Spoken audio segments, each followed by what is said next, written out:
Moral Revolution community, welcome back to our podcast. I'm so glad you joined us today. We're going to dive into all things God's design for healthy sexuality. Let's talk about it. Hello, Moral Revolution podcast listeners and YouTube watchers. For those of you who can see us, we are excited for this month's podcast because we have one of our favorite guests back in action. She's been on our podcast. She's been at the More Gathering. She's Dr. Margaret Nagib, clinical psychologist, and also was my personal counselor for a time being. And so we're so excited to have her on today. This topic, y'all, if you don't stop listening, if you're like, oh, this is for the girls. No. This is for girls. This is for guys. Yeah. This is for single, dating, marriage, friendship. This is for every relationship. We're digging into attachment styles today. So thank you so much for being with us. It's always so fun to be with you guys. I love your smiling faces. I wish you were like right in the room. I know. It feels like you're right across the table from us. Yes. Our entire relationship has been through a screen, so we'll have to remedy that soon. Awesome. I am so excited about this topic. So, Margaret, can we just get like a little snapshot of what are attachment styles? Why is it important for us to know them? Yeah. So, I mean, it's a psychological theory, but it's one of the most helpful that I have found because it's just based on how you tend to relate to people. So we learn about how we relate to people from childhood, and it creates a pattern of how you think, how you feel, and how you respond to people in relationships. So based on what you learned when you were younger, you will apply that. You can't help but apply that to all of your relationships. And they get particularly the fun stuff, the stuff that comes up that it's like, oh, maybe there's an opportunity to grow here.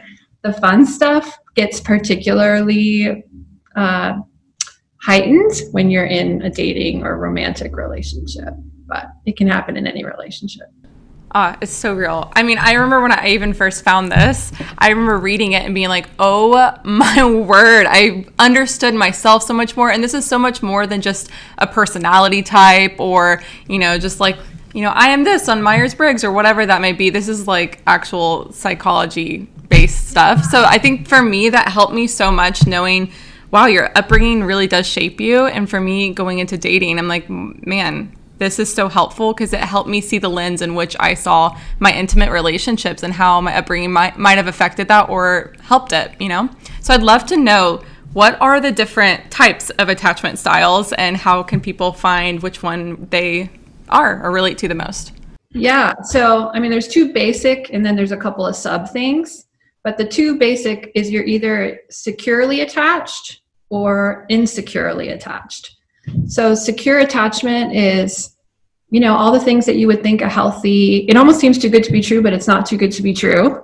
It's where two partners have good emotional intelligence. There's a sense of connectedness and you can be really, really close, but it's not clingy.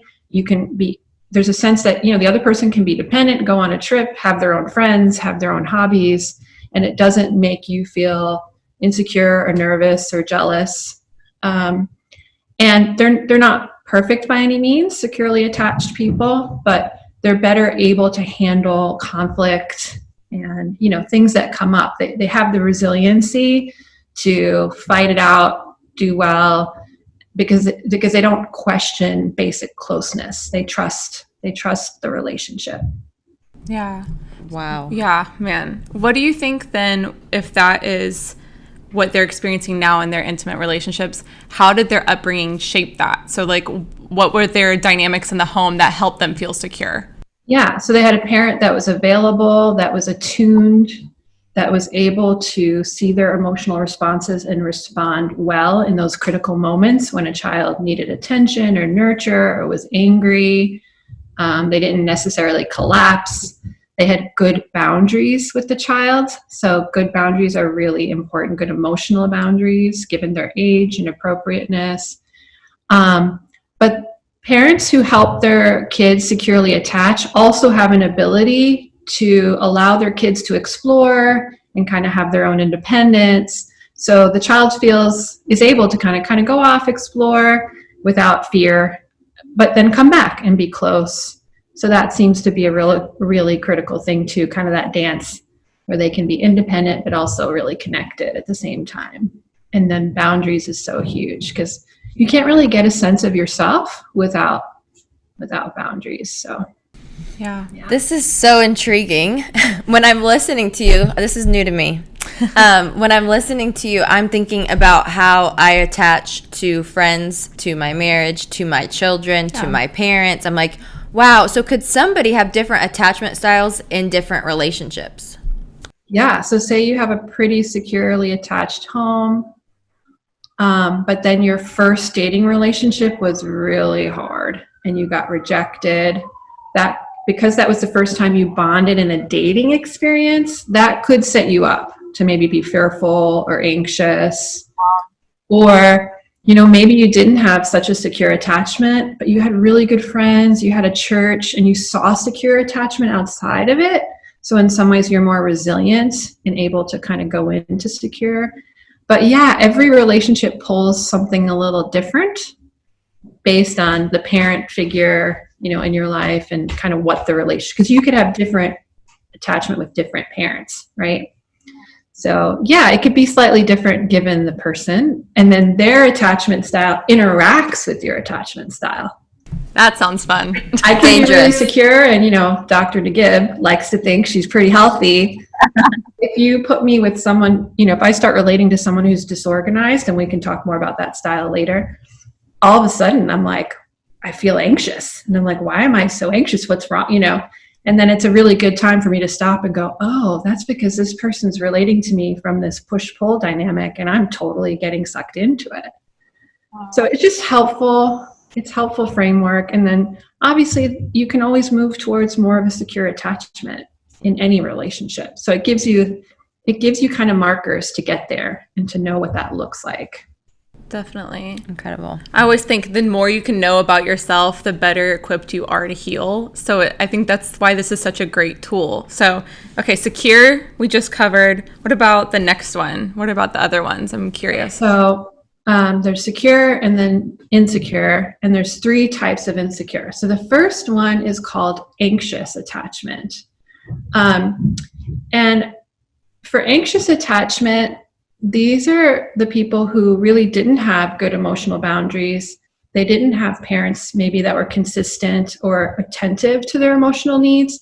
So they get really anxious about connection. They want it, they move towards it, but then they're afraid of keeping it. They're afraid of being rejected. They're afraid of being abandoned. So in order to keep a relationship, they can get kind of clingy. They can get a lot clingy.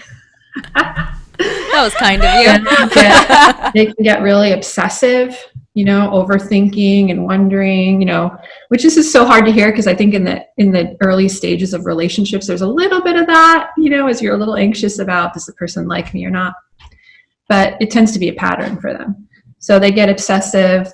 They're the most likely to get really jealous and fearful of people cheating or whatever.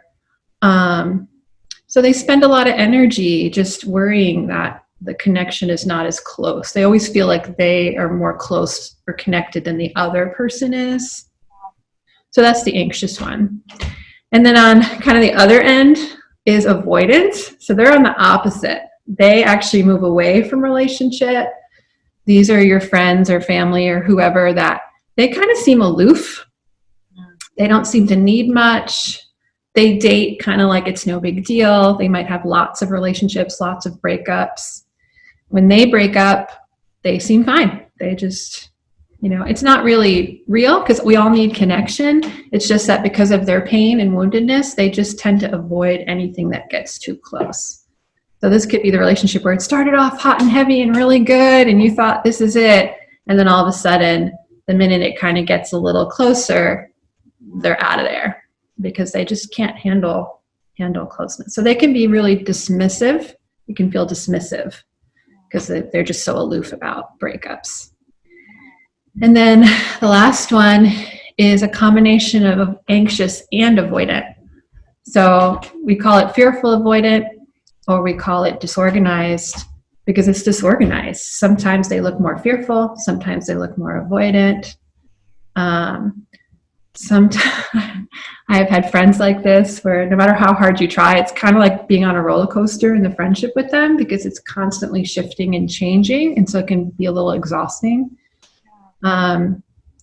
But so they send mixed signals. There's a bit of a push-pull, but God bless them. They're just really struggling. They want connection and they know they need to move towards it.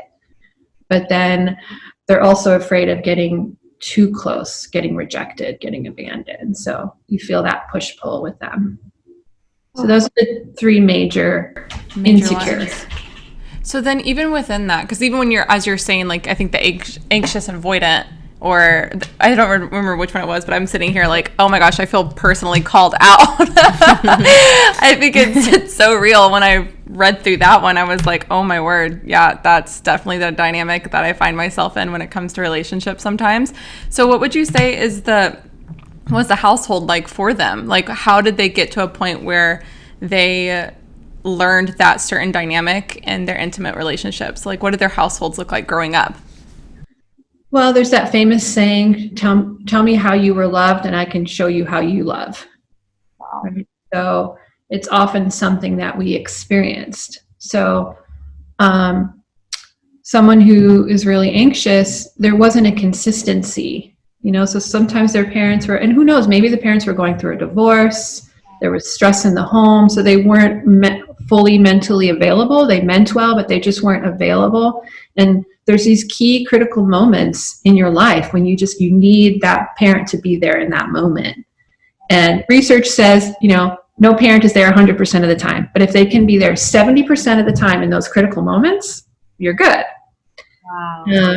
But if a parent has had stress and there's a lot going on, or they just don't have the capacity. So remember, you tend to love the way you were loved. So if you have a parent who's anxious attachment or avoidant attachment or disorganized attachment, they're going to be like that with their kid. So that's your child's first understanding of what relationships are like. Kind of that classic thing of maybe classic to me because I'm a therapist, but when I was 5 years old, my parents left me in the Target and I was there for 45 minutes and they didn't even know it, So that affects us, whether it was intentional or not. So if you grew up with parents who didn't have good emotional boundaries, like maybe they came to you for support, talked to you about the other parent, that's going to create an anxious, fearful, way to relate. If you had a distant parent, maybe a parent that just wasn't around because they worked a lot or they weren't emotionally available, you're going to be more avoidant. So it really just depends. But you bring up a good point. Like, it's good to talk about what it was like for you in your childhood, how it felt. And then you can have some compassion on yourself. We inherit these styles just as our parents inherited them. So you can't really blame anyone. You can't blame that guy who dumped you because he was avoidant. Well, I knew he liked, which is so true, especially disorganized. Disorganized, they get overwhelmed by their strong emotion. And so you're like, oh, they dig me. They totally dig me. They do dig you. And then they leave because it's too scary. Like, you can't get mad at that person for that. Like, that's what they know. They're fearful. But with awareness, with looking back on your childhood, Sozo's really helpful, healing some of those wounds. And then challenging yourself based on what your style is, right? So if you're avoidant, you have to go after it. You have to go after vulnerability. And if you're disorganized, you have to learn to be consistent. And you have to learn how to regulate your own anxiety, your own emotion, your own fear of rejection or fear of closeness is a big part of it too. Taking a quick break from that conversation to tell you about something new we have in store for the single ladies. So any of you ladies who are single or dating, we have something new called Date Well, a path to wholeness in dating. So check it out on letsdatewell.com. Next question for the marrieds listening. How do these attachment styles affect your sex life? So interestingly, they absolutely affect your sex life, even more so than desire. So, a lot of times I talk to my couples about your libido. So certainly high libido, low libido, Different people have different libido levels. But research has shown that overall satisfaction in your sex life is actually more highly correlated to secure attachment. So the more you can build secure attachment in your relationship, the more likely you'll have a satisfying sex life. And that people who are more anxious and fearful or avoidant, they're actually more prone to sex addiction and more prone to report that their sex lives are not satisfactory, even if they have high desire and have sex a lot. Wow. That's interesting, especially because thinking of like the honeymoon, like you're probably just anxious in general if you're like, but pushing past that to understand the security of your relationship. So maybe even if you have a secure attachment style, but knowing, is there a way to identify, that's not necessarily your attachment style, that's just like a situation and environment that you can overcome? Sure. I mean, there are a lot of factors, especially in the beginning. And I think, if you've waited for marriage, there's that normal anxiety of, how's this all work out? I hope I like it. Hope it's good, But if you think about it, it just verifies what we all know deep down is that sex is about connection. Mechanics are the mechanics. But to have a really fulfilling sex life, it's about that emotional connection. It's about that ability to just be secure with someone. So I love watching children who are secure because they don't think about it. They just know they're loved. Yeah. They tend to be bold. They're not self-conscious. They tend to ask for what they need. And so if you're secure in a sexual relationship, you can be yourself. You're naked and unashamed, Genesis 1, and you're able to communicate about what you want, what you don't want, what feels good, what doesn't feel good, with whether or not you feel connected or not connected. So that's why it's better, because overall you're able to connect on a deeper level. And so once again, you can navigate and grow closer and talk about your sex life. People with insecure attachment tend to struggle in general, just bringing up issues with their partner. And, they struggle to bring up they're more scared of conflict. Yeah. Why? Because you might leave me. Yeah. Wow. And it's so real to think about that, though, like with their upbringing and how they grew up, and then entering like a relationship like marriage, how intimate that is. All of those triggers would just be so loud, I'm sure. And so I'm curious too, even with dating people, because we got the single, and we got the married over here. We got a little bit of both. I'm curious. So if someone is secure and they're dating someone who is on the anxious spectrum or whatever those are, insecure spectrum. Mm-hmm. Yeah. How, like, what are they responsible for in the relationship? Like, as far as the other person goes, like, are they responsible for the way that they would heal? So like if they're in a relationship together and the anxious person is starting, or the avoidant person is starting to take steps back, like how responsible is the secure person in the relationship to call it out? Like, is that their responsibility? Should they call it out? I just think of friends of mine that I'm like, they're secure, awesome women or secure, awesome men. And then they go into a relationship and they start to feel that push-pull dynamic happening. And then they start to feel like, oh man, do I come in closer? Do I go further away? Like, what would that dynamic be? What do you think they'd be responsible for? It's such a good question. Well, first of all, one of the best ways to be more secure, to learn how to be secure, is to be around people who are secure. So, get around couples that are secure, friends, mentors, and then, date people who are secure. You'll grow, right? So you're the secure one in the relationship, and then this person's exhibiting anxious attachment or disorganized. Your job is just to continue to be secure. And so, a secure person would say, hey, what's going on? Hey, I feel like I lost you there. Where'd you go? Hey, I really want this, but, I feel like there's this push-pull, or you change your mind, and so I'm here, and I want you to know I'm not going anywhere. But we're also not connecting on the level that, we can. So it's about having healthy communication, but you can't So this is so hard for us, I think, especially as believers, maybe. And I know this as a therapist, you can't love someone into secure attachment. Yeah. Oh, that's so good. You're being loving because you're secure, but you can't just keep overcompensating in hopes that then they will, because, you know, they can't, it's true. It's like, this is such a, I don't know if it's a bad example or not, but it's like, I love cats. And if a cute feral cat comes up to my nice little French doors back there, I'm like, oh, kitty, I love you and I'll take care of you and I'm not going to hurt you. But that cat doesn't know that I'm not going to hurt it because every other person has hurt it. So no amount of me loving it, I can buy the most expensive food for it. I can lay out the table. God can lay out the table, and that person could still not go there. So you continue to lay out the table, but you keep your boundary because you don't want to, right? And ultimately, they have to be willing to do the work of identifying their wounds and lies, healing, you know, learning how to deal with their emotions, taking risks. Wow. That's so good. So then for the kitty cat that's out there, the one who's in maybe the boat I'm in, who is getting counseling and growing and getting healthier and learning, what would you think their first step should be to heal? Because I know that that's everyone's heart, is to, if they are on the more anxious side or the insecure side, I'm sure their heart would be like, hey, I do want to connect. Like whether it's in marriage or dating, like I do actually want to get past that wall and connect. What would be their first step in healing that inside of them?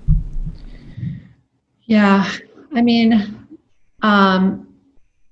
number one, knowing that you can heal is wonderful. It's actually a lot more hopeful. It doesn't feel hopeful because they're literally patterns that are ingrained in you. And so you just feel like I'm always going to be this way, but that's not true.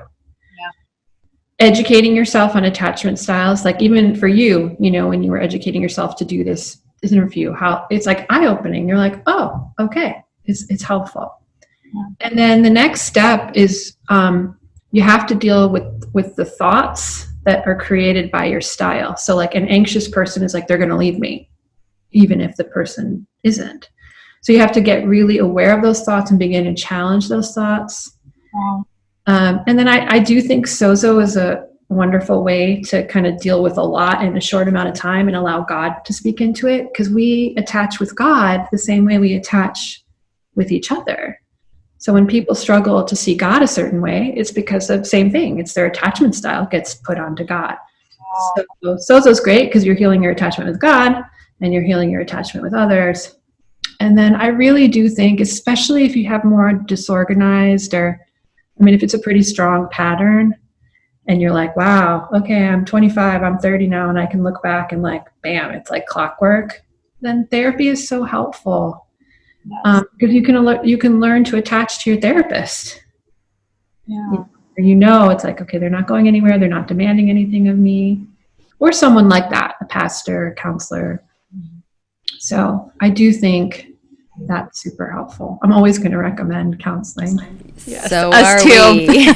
So we're are the biggest we. advocates for like breaking down the stigma that counseling is just for crazy people. Oh, yeah. Like our whole team gets counseling. Yep. I feel like we use it as such a incredible tool that.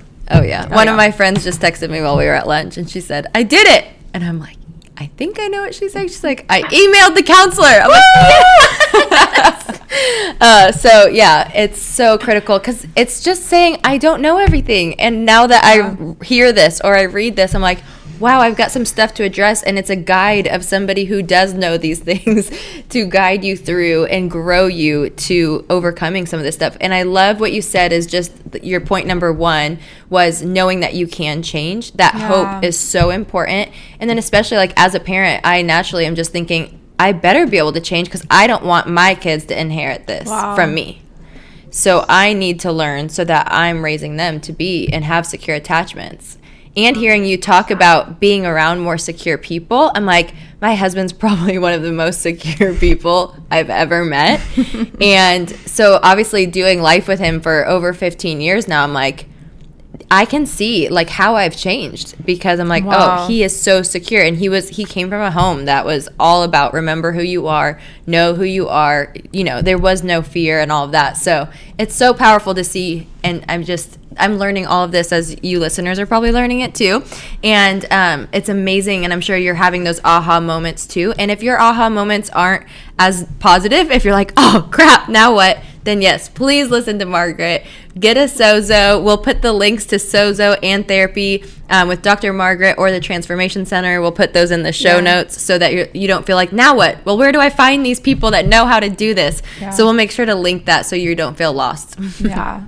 Yeah. I love how you gave the steps too, and how you said challenge the negative thinking patterns you have. Like if you find yourself in an insecure kind of thought pattern, relating to like attachment styles or relating to the guy that you're texting or the girl that you're interested in or in the marriage you're in, whatever, challenge those thoughts. Like, man, how powerful is that?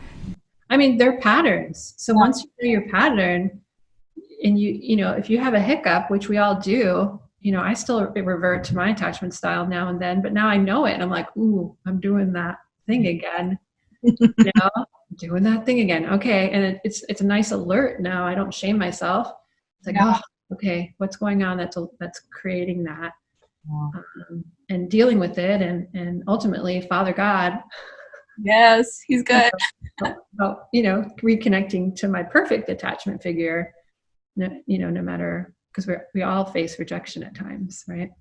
That's Yeah. And there's so much right now, you know, shame's so popular because of Brene Brown. Attachment style is actually pretty out there. So if you Google attachment style, there's a lot of good stuff out there to just refresh yourself about what the patterns look like. amazing. And I love what you said because you were like, once you recognize the pattern, you can kind of tell on yourself, like, ooh, that's what I'm doing, is finding people in your life that you can also tell, like, hey, I'm learning this thing. So when you see me spiral or do this or that, like, call me on it. Exactly. Because I know a lot of us have people in our circles, whether we're married or not, family members, something that you're like, they probably see it. And if you give them the language and the ability to call you on it, they might be like, and there it is again. And I feel like even Our blind spots are our blind spots. exactly. And so sometimes we just get pulled in and sometimes it's not because you're not secure, but the other person's not, you know, but if they're push-pull, you'll get, for a little while, you might get pushed and then realize what is happening. I don't normally act like this, right? So it's just helpful to know that these patterns exist. Yeah. It's so helpful. And I love even the thought of bringing community into that journey, especially if you have those secure like attachments with or secure people in your circle, to be like, hey, I'm dealing with this, like you said, like I'm learning this, I'm trying to get better at recognizing when that thing comes up in my mind and I want to run away. But it's so beautiful to have that community and be able to foster vulnerability and be like, hey, God is showing me this, I want to grow in this area.